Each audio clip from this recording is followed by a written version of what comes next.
Sadness, but celebration at a life so well lived. That's the consensus around the death this week of Miar Hertig at the age of 93.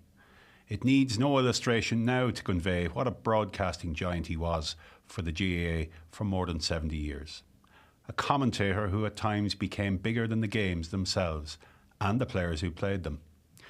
The description of his voice being the sound of the summer could not be more accurate for those who associated Sunday afternoons with him and how he portrayed what they couldn't see.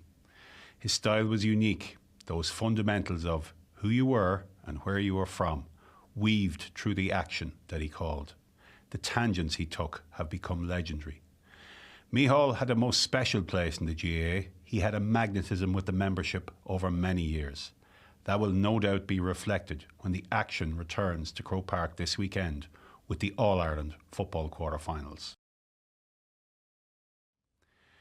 7 games left in the Sam Maguire Cup, only 3 by Sunday evening. How quickly has it gone by? Making this weekend is a benchmark in itself for all the top teams, a real health check.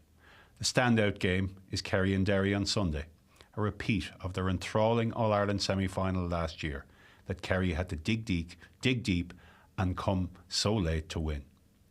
Since then, Derry have climbed higher, fallen off a cliff, but scrambled back onto a ledge in Castlebar last weekend. They've lost 3 games and essentially drawn another from 5 in this championship. Now they play a team with the only 100% record left, albeit without meeting any 2025 Division 1 team. Anomalies that are now a reality. The initial consensus was this was a game Kerry didn't want. A wounded Derry liberated in Castlebar, managed by Mickey Hart, a man whose work with Tyrone in overturning Kerry still resonates 2 decades on in the kingdom. But this is the right game, in the right place at the right time for Kerry, after 2 months waiting it out. Before that, Louth, the breakout team of the summer, are in their first ever All-Ireland quarter-final.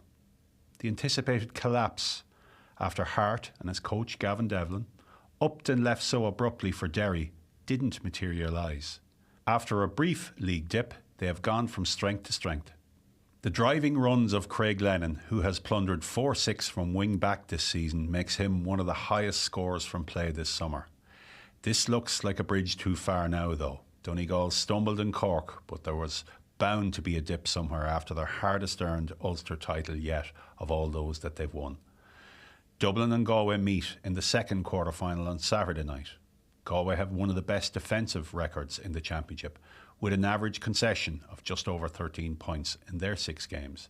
They've conceded just 1 goal in 6 games, but it was a costly one against Armagh, who forced a draw out of it, denying Galway the invaluable 2-week break. Dublin got off the hook with a spectacular leveller against Mayo last time out, and they don't generally leave it to chance in back-to-back games. In Jack McCaffrey, they have the impact sub that every team would love to have right now, the ultimate game breaker. Armagh and Roscommon kick off the weekend. This is a glorious chance for Armagh to advance to a first All-Ireland semi-final in 19 years, especially after their experiences of the last 2 years. They have not exited a championship, Ulster or All-Ireland, after normal playing time since 2021. That simply has to stand to them now. So it's those 4 teams who've had their feet up last weekend that can prosper and help to suppress those format anomalies that could otherwise haunt this championship.